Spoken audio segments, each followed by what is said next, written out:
Hi, this is Dwyer, gamblersadvisory.com, here with some comments about the light welterweight division.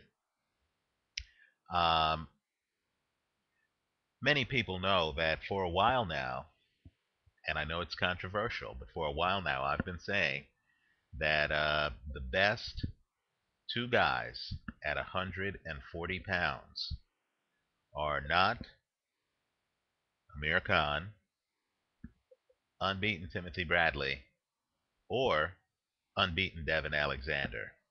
Rather, I actually feel that the two best guys at 140, and we're going to find out soon, are Marcos Maidana and a fighter he beat, Victor Ortiz.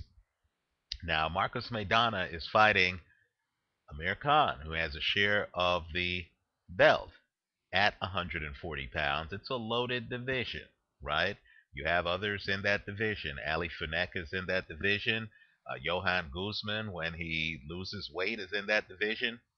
But Marcus Maidana is fighting Amir Khan for Amir Khan's share of the belt, and I believe Marcus Maidana has an excellent chance of winning that fight by knockout. Now, this video, I have another video up for that fight. This video is actually on the other guy, Victor Ortiz. And let me just say that I'm not afraid to swim against the public tide. I understand that I've been taking a lot of underdogs lately. That's just happenstance. What I try to do is just analyze the fight, figure out who I think is going to win. Victor Ortiz is facing Lamont Peterson, whose only loss was to champion Timothy Bradley. And of course, in that fight, Peterson went the distance. Now, let me just tell you about Victor Ortiz. First, let me say that Ortiz is a guy who comes across as having many interests. He's a guy who openly talks about wanting to be a writer. It's clear that boxing is not his first love. Um, Larry Merchant of HBO continually hints that that is somehow hindering Victor Ortiz's performance as a fighter. Let me just say that personally, I consider that to be foolishness. If you go back through boxing history, you're going to find out that the stereotype of boxers just being roughnecks and guys who only know how to fight, who live recklessly, is just a ridiculous stereotype from people who don't realize that former heavyweight champion Jack Johnson, the first African American heavyweight champion in the sport's history, was an avid fan of opera. In fact, Jack Johnson was also an avid fan of race car driving. He even participated in a race car race, and this is while being a dominant champion in the heavyweight division. Gene Tunney, the guy who beat Jack Dempsey twice, understand that he was a guy who loved to read and quote Shakespeare. He was very much academically inclined and loved English literature. You fast forward a little bit. In fact, right now, the Klitschko brothers, they rule the heavyweight division with David Haye. And of course, both guys have advanced degrees. Vitaly Klitschko has even run for government. Both guys speak many languages.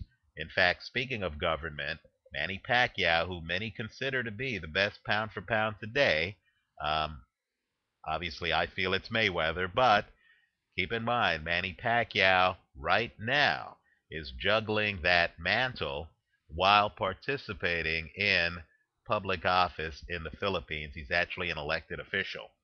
So the fact that Victor Ortiz has an interest in writing and doesn't view boxing as his top priority um, shouldn't really concern anyone. Keep in mind, Manny Pacquiao himself has said that his top priority is serving the Filipino people, right? Even a great fighter like Manny Pacquiao has other interests.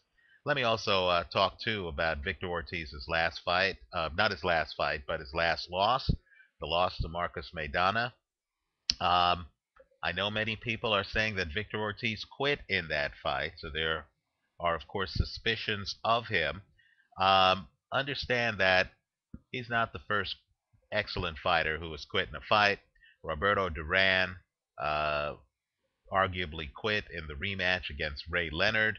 And all I can say is, if you look at Duran's career after that, Duran would go on to win a title, win big matches, beat guys like Iran Barkley, Davey Moore. In fact, Roberto Duran is one of the big names in boxing from the 1980s. Um, Much of that success took place after his fight against Ray Leonard. Also, if you look at the tape of the Ortiz versus Maidana fight, you're going to see that Ortiz had actually knocked down Maidana multiple times. Maidana has never been hit like that in the ring in his life, and Ortiz was well on his way, I thought, to a dominating performance before he himself hit the canvas again at the hands of one of the bigger pound for pound punchers in the sport. So I don't even view that loss as that debilitating. Keep in mind, since that loss, Ortiz has gone on to beat very skilled, very seasoned vets like Nate Campbell and like Vivian Harris. I would encourage everyone to take a look at the tape of the Harris fight. You're going to see a young guy take out an older fighter. And my point to you is simply, I believe in Victor Ortiz so much that I wish he'd have a shot at Manny Pacquiao. I think that'd be an outstanding fight. Of course, because Ortiz isn't that well known in the public, I don't think that fight is going to happen. Now, let's talk about why I'm taking Ortiz over Lamont Peterson. My recommended play here is to take Ortiz to win the fight, straddle against Ortiz by knockout. In other words, I'm taking a risk here. I'm not going to have any of my money on Lamont Peterson. By the way, this fight should be on HBO. You'll be able to look at Ortiz firsthand to see if he warrants the hype I'm giving him. Let me just say this. Ortiz, like Maidana, is one of the best punchers in the sport pound for pound. Quite frankly, I would pick Ortiz over Maidana, but Maidana beat him in the ring, right? I think Ortiz is more talented. Ortiz is a southpaw. He has a greater than 70% knockout ratio. He is an athlete with foot speed, and the best part of it is that Ortiz actually sees himself not as a puncher, but as a boxer. So if you look at the tape of him against Nate Campbell, he actually outboxes Nate Campbell for the length of the fight. Ortiz was not going for the knockout. It's hard to believe that that's the same guy who took apart Vivian Harris with devastating body punches inside. Ortiz is an athlete. He is one of the best athletes in the sport. What I like about Ortiz is he has lightning fast hands. He doesn't have to wind up to throw his left, which is devastating. And of course, Ortiz is a guy who is interested in being a technician. He's still learning the sport, and he seems to improve radically in every fight. Ortiz also devastating body puncher, but he's also one of the sport's best knockout punchers when he goes up top. I think this guy, quite frankly, is an undiscovered jewel. Uh, Lamont Peterson, and I know there's a lot of hype on Peterson. I know he's only lost once. The problem I have with Peterson is he has heavy legs. In other words, Peterson is a guy who, in my opinion, doesn't really move well enough in the ring. He sprouts roots. I know I've made similar comments about Nathan Cleverly, a British fighter, and I know Cleverly's still unbeaten. But understand that the time to criticize fighters is when they're going well, right? You spot the flaws before they drive off the cliff.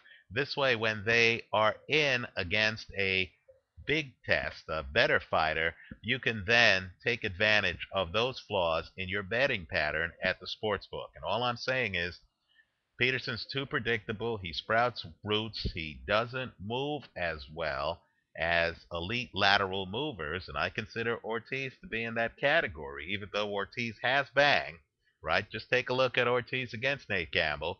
And of course, Lamont Peterson doesn't have the punch to compete with a Victor Ortiz, right? Forget the record. Look at the knockouts. He only has 14 knockouts. The problem is he's almost like Jake LaMotta. In other words, he's coming forward. He's fighting a style as if he has a big punch, and he doesn't.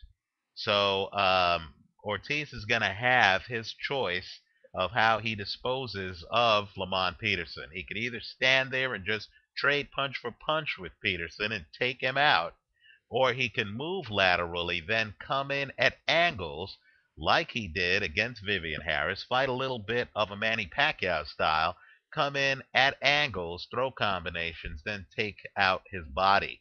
I know that Peterson has never been stopped in his career. I'm not saying to put all your money on a stoppage. I'm not. The stoppage part is just a kicker. But understand that I feel that there is a distinct possibility, given the fight styles, that Ortiz could actually take out Peterson. Peterson looked hurt to me against Timothy Bradley. And understand Timothy Bradley probably only hits half as hard as Victor Ortiz. I think Ortiz is the real deal. I think Ortiz, quite frankly, is an uncrowned champion. I think the answer to the question of who's the best at 140, Khan, Bradley, or Alexander, I think the answer to that question is Maidana or Ortiz. We'll find out on HBO just a few days from now when this fight happens. I like Ortiz big over Lamont Peterson. I think we're going to see a big time talent on HBO literally emerge right before our eyes. Let me know if you think I'm being too bullish on Victor Ortiz. I do feel that part of handicapping fights is discovering uh, young talent that's bubbling right beneath the surface. So in recent videos, I've pumped up James DeGale. People know earlier I had pumped up Saul Alvarez. I told gamblers not to bet on the first Paul Williams Sergio Martinez fight because I thought that Paul Williams shouldn't have been a favorite in that fight and that the fight was too dangerous to bet on. My point to you is simply sometimes the best talent in the division isn't even wearing a crown. And all I can say is I do consider Victor Ortiz to be an elite talent, so elite that if Manny Pacquiao were to fight Victor Ortiz, I think Pacquiao would be making a mistake because no one knows who Ortiz is, at least not the greater boxing public. I think hardcore fans know who he is. But, my point is simply Ortiz is underrated. Also, I know Ortiz has two losses. Understand that in his first loss, Ortiz knocked the guy down twice, then, of course, got disqualified in the tradition of Sakio Bika against Mendy, Roy Jones against Montel Griffin. He got disqualified for hitting the guy while the guy was down. That goes in the books as a loss. Really shouldn't be considered a loss. Against Maidana, I thought that was the wrong matchup for him. I'm surprised Golden Boy put him in that fight, but even there, he knocked Maidana down multiple times. Compare his performance against Maidana to Amir Khan's performance against Maidana when that fight takes place. There'll be a contrast there one way or the other. Let me know what you think. Visit us at gamblersadvisory.com and leave your comments for me here on YouTube. And I encourage everyone to check out the great ongoing boxing conversation we're having at my YouTube channel page. Some really sharp folks are there. It's youtube.com/DWYER70905. Thanks for watching.